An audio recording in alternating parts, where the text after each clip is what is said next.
Hey, what's going on, guys? Welcome back to another video. You caught me in the Christmas spirit. I'm wearing my Santa hat, and I do have a gift for you today.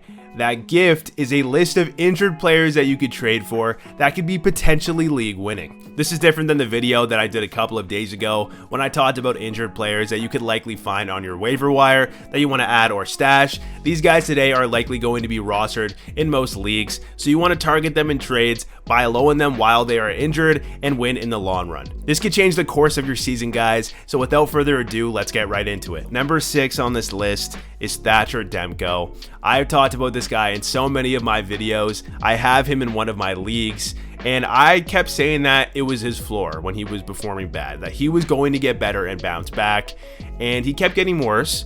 And then finally, the Canucks started winning games, and just as they started winning games, Demko gets injured. His timeline was 6 weeks, and it's been about 2 weeks since he got injured, so I expect him to be back sometime in January, and you might want to trade for him before he comes back, because this could be league winning if you need a goalie. Listen, we all know Demko was struggling terribly before he got injured, with a record of 3 wins, 10 losses, and 2 overtime losses, a 3.93 goals against average, and a .883 save percentage.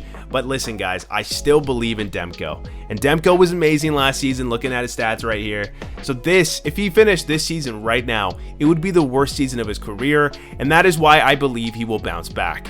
Now, you might be a little bit worried about backup Spencer Martin because Martin has played pretty well. Not amazing. I'll dive into his stats a little bit later. But we do know that before Demko was injured, they were splitting starts, which was obviously not ideal. But if you compare the stats, it's really not that big of a difference, which is why I believe the Canucks will go back to Demko when Demko is fully healthy. Like Demko, Martin also has a pretty bad goals against average of 3.40 and a save percentage of .894. The only difference between the two is that Martin has a record of 9-3-1, which is obviously way better than Demko's. However, I do think this is just a coincidence and a matter of luck, because the Canucks have been starting to win more games as of late since Demko has been injured. Yes, Martin did have more wins when they were both healthy, but I think this was just, luck. Maybe Martin was playing worse teams, and they just scored more goals when Martin was in net for some reason. Overall, there could be some risk in trading for Demko. Maybe Demko comes back and they do decide to split starts between Martin and Demko. That is not ideal, especially with the Canucks being a mediocre team and them letting in a lot of goals. You really need those starts from Demko, but I can't predict the future. My gut tells me that Demko will bounce back. I remember how good Demko was last year in the second half of the season especially, and this could very well happen again. So talk to the owner who owns Demko and see how they value him, because his roster has gone way down since the start of the season, so his value is at an all-time low. Look to make a trade for him. Hopefully it could be a good deal, and see how it goes, because this could be huge for your season and potentially league winning if Demko starts playing better. I talked about this guy in my last video where I discussed injured players that you could add on the waiver wire, so I will keep this super brief, but I felt like I still needed to include Pacioretty on this list because he is a solid trade target as well. I believe Patches is still going to be an amazing player when he comes back this season. I didn't mention this in the last video, but it is also a contract year for him, which I think is really huge. People underestimate how players play in a contract year. Just look at David Pastrnak this season, look at Philip Forsberg last season. When you want to get paid, you want to play well, and I think Patches is just going to do exactly that. He was a beast in Vegas. He can score a lot of goals, he takes an ungodly amount of shots, and he's going to be likely playing alongside Sebastian Aho on that first line and on that Canes first line power play. If you can make some sort of trade with an owner who has Patches, who maybe needs immediate help, maybe he's at the bottom of the standings, or maybe he has too many injured players, you can likely get a very good deal for him, especially because we did just get an update today that Patches isn't close to returning, and this may have scared some people, but he's still on track for the timeline that the doctors have set out for him. And what that timeline is early February.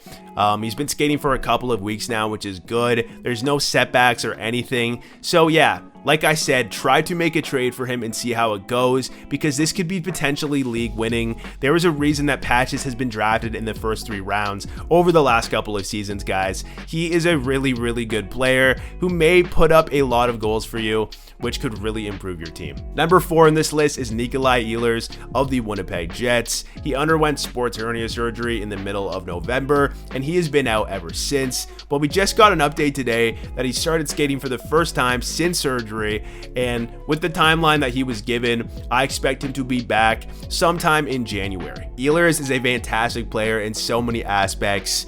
A consistent 25-plus goal scorer, and last year he had a career year in goal pace with 28 goals and a total of 55 points in 62 games, putting him on pace for 37 goals in a full healthy 82-game season. Like Patches, Ehlers puts up an insane amount of shots, so if your league values those, this is also huge. He will be on that first line power play, likely on a line with Scheifele and Kyle Connor, and the Jets are doing really good this season, so maybe this could be another breakout year for Ehlers if he comes back fully healthy, of course. The only concern I have for Ehlers is that a sports hernia injury can impact a player's skating ability long term. Andrew Ladd underwent this surgery, and once he came back, he was never the same player. His production fell off a cliff, and that is a little concerning because Ehlers is known for being an amazing skater, and if this surgery affects his ability to skate, maybe he won't be producing like he once was. On the flip side, Andrew Ladd was very old when he had this surgery, so I think age does play a factor in terms of recovery long term.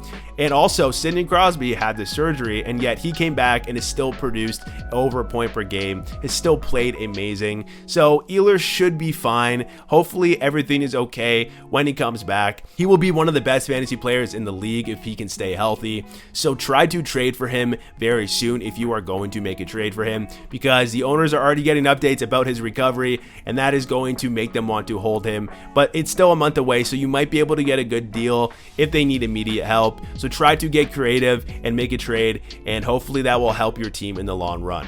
Evander Kane is one of the best players you can target in a trade in terms of players that are on the IR right now. Obviously, we saw that gruesome injury that he had when his wrist got accidentally cut by Pat Maroon's skate.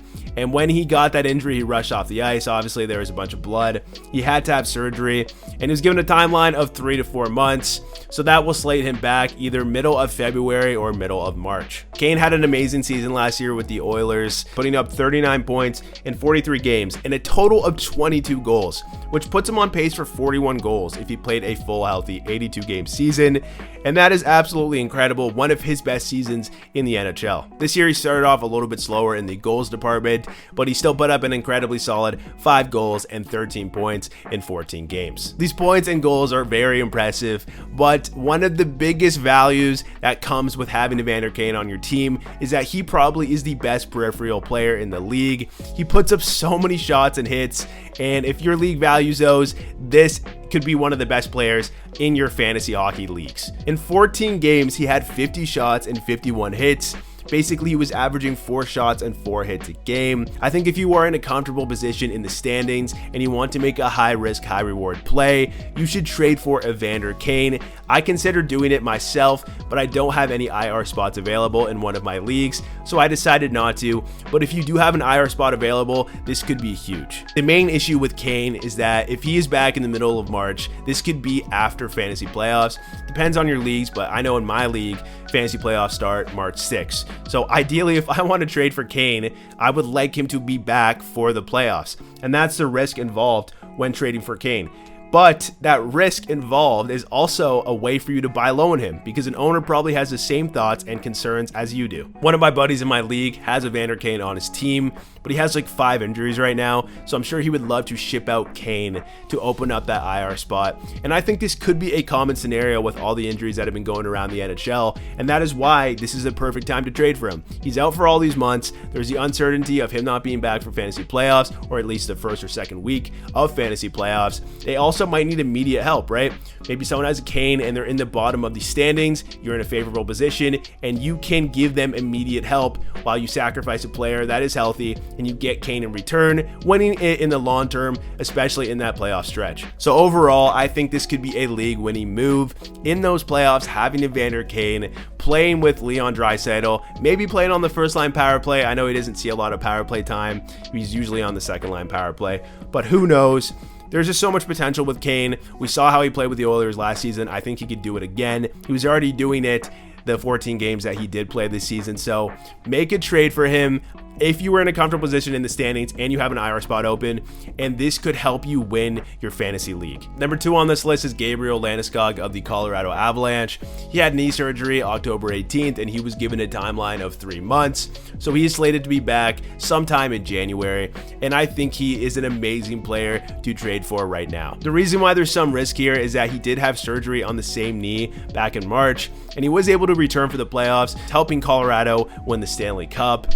But the fact that he's having surgery twice on the same knee in 7 months isn't the greatest sign. However, there is the argument that Landeskog probably rushed back too quickly after that surgery in March to be a part of the team for the Stanley Cup run, and that is why he's having the surgery again. So hopefully this will fix whatever is wrong with Landeskog completely, and he can come back fully healthy. Landeskog is one of the best players in the league on one of the most offensively gifted teams we have seen in the last couple of years in the Colorado Avalanche. He's been a point per game, over point per game player consistently over the last 5 seasons, and last year he had another amazing season, putting up 30 goals in 51 games and a total of 59 points. Those 30 goals in 51 games put him on pace for 48 goals in a full, healthy 82-game season. He also puts up a lot of shots and hits if your league values those, so there is a lot of value with having Landeskog on your team. He's still out for another month and a bit, so now is the time to trade for him. That window is closing. This could be a potentially league-winning move, so if you have an IR spot available and you want to trade for Landeskog, I say you should do it. The number 1 player on this list is Nathan MacKinnon of the Colorado Avalanche, and yes, I know MacKinnon is not going to be an easy player to trade for in any scenario, but he is out for a month with an injury, so you might be able to get a good deal for him. We all know how good MacKinnon is. I don't need to tell you guys that. He's been on pace for 100 points or more in the last 6 seasons. He takes an ungodly amount of shots and plays on a team that won the Stanley Cup last year. I will say though, this year he's been kind of underwhelming in the goals department with only 8 goals in 23 games and a shooting percentage of 6.7%. So with that in mind, plus the injury, this could be the perfect time to make a trade for him. Maybe the guy that owns MacKinnon has too many injuries on his team. Maybe he really needs to win the next couple of weeks, or he will be out of the playoff picture. Either way, you probably need to get creative with this trade. I always like to suggest making a 2-for-1 or 3-for-1 trade for superstars like MacKinnon, because whoever's getting the best player is likely winning the trade in the long run. You could always replace the other players with guys on the waiver wire who can produce in any given week. With all that being said, you need to try to make a trade for MacKinnon in the next week because time is ticking and soon he will be back playing for that Colorado Avalanche team who could really use him.